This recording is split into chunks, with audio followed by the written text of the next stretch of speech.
PCSX2 is the most well-known and probably most reliable PS2 emulator out there, and quite frankly, I don't like that much since it doesn't seem to have much competition to make it be better, because if you ask me, this emulator does leave some things to be desired, and one of them involves getting help whenever some games have compatibility issues. In other words, the official PCSX2 Discord server.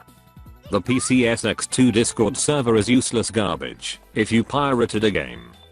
You might get muted if they find out that you have a not so legal copy of a game, which is lame, and I have plenty of points that show why this is lame, and even hypocritical. As an example, I saw someone who said that the PS2 port of the Mega Man arcade games has a button input issue where, when you hold a button, the game acts as if you have some sort of turbo feature turned on. And no, as far as I know, this PS2 emulator doesn't seem to have a turbo feature. I actually played the game before on MAME, so I can tell that something is wrong with the controls. The person went on and on about what was happening, but they actually muted him just because they thought he pirated the game. They did not confirm anything. They assumed he was doing something.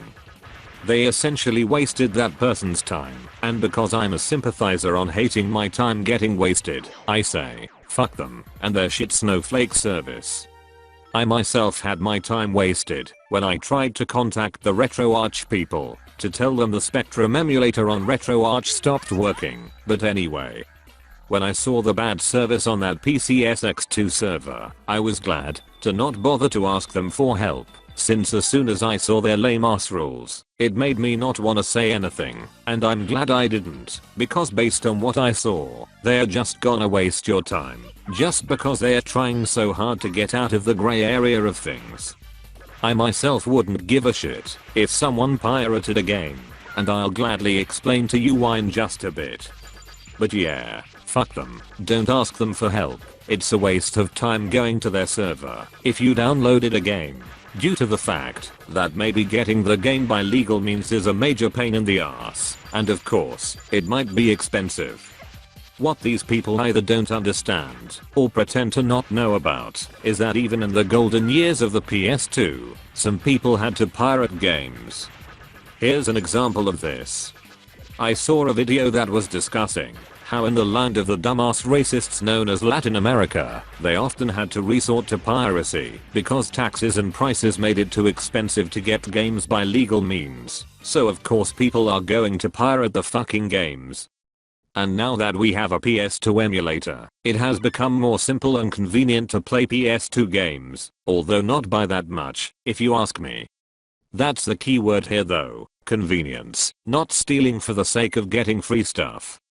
Blame these dumbass companies if you don't like it, because I think this could be easily solved if these companies made an actual effort to adapt their products on different markets that have a different economy and taxes, instead of shooting themselves in the foot by forcing their money-related values on a different country. Here's where these people related to this PCSX2 emulator, who may or may not be pretending to play dumb fuck, have to admit their hypocrisy that lies on their lame rules and on the very piece of software that they are maintaining constantly. What's that? You don't want people to download copyrighted games, but you made a piece of software that requires copyrighted bias that you have no right or permission to use in order to make the software work. That's the stupidest thing I ever heard. At least Connectix and Bleem didn't use the PS1 BIOS when they made their PS1 emulators for PCs. Oh yeah, I'm sure you know who they are. Those companies made PS1 emulators back in the late 90s, and Sony was not happy with that, despite how they made the emulators be forced to run original copies of the games. You are lucky that Sony is not as overprotective as they used to be, because you can bet your ass that if the PCSX2 emulator was made in the early 2000s, Sony might have sued the hell out of you, and no, they wouldn't give a shit if you tell them that you didn't encourage people to pirate games.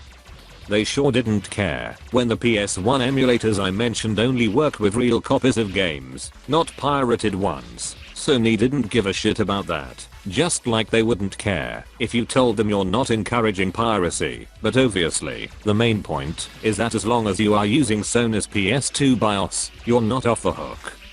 And just like that, you fell into hypocrisy. Hell, if you ask me, it's kind of annoying to look for BIOS files online, because I sure won't bother to get a Japanese PS2 just to attempt to extract the BIOS from the console. If you don't want people to pirate games, then stop working on the emulator and shut down that worthless Discord server, because I have shown you why I think their rules about piracy are so stupid and hypocritical, and why they come up as bigoted ignorance, because again, some people pirate games because they can't fucking afford anything. Get that on your thick skull. Or they don't want to spend too much money on a game they may or may not like, due to how some YouTuber talked about the game online to make a quick buck with a monetized video. Another complaint I have with this emulator is that it's getting updates almost every fucking day. I mean, it's not a huge problem, but it is kind of annoying to know that the version of the emulator you have is going to be obsolete soon, and of course, that is even more true if you don't have an internet connection. I think they should make updates every month instead, because I don't know about you, but if for whatever reason someone needed to use an older version of the emulator, it might be a major annoyance to go through so many arguably unnecessarily made versions of the emulator to find the one you need. I'm just saying.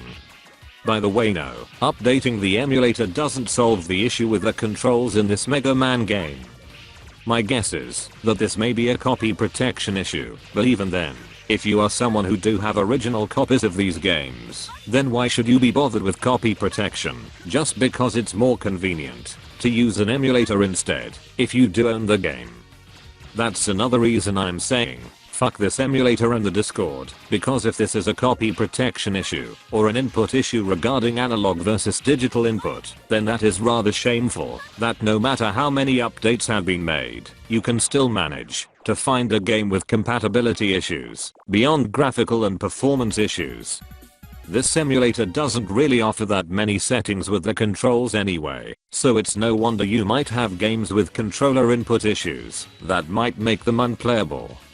Whilst this problem with the controls is not a big deal to me in the end, they should still fix it, because again, nobody who actually has original copies of these games should be bothered with copy protection measures that sometimes get triggered on emulation. And even with that, they need to stop giving people shit while wasting their time for downloading a game, because that is simply lame and annoying as fuck. And like I said, you're a fucking hypocrite when you don't want people to illegally use a piece of software in the form of a game, but you use a piece of software known as BIOS to make your PC software work. If you don't like it, you can take your whiny, sniveling, snot-nosed populations, form a line behind me, and kiss my ass!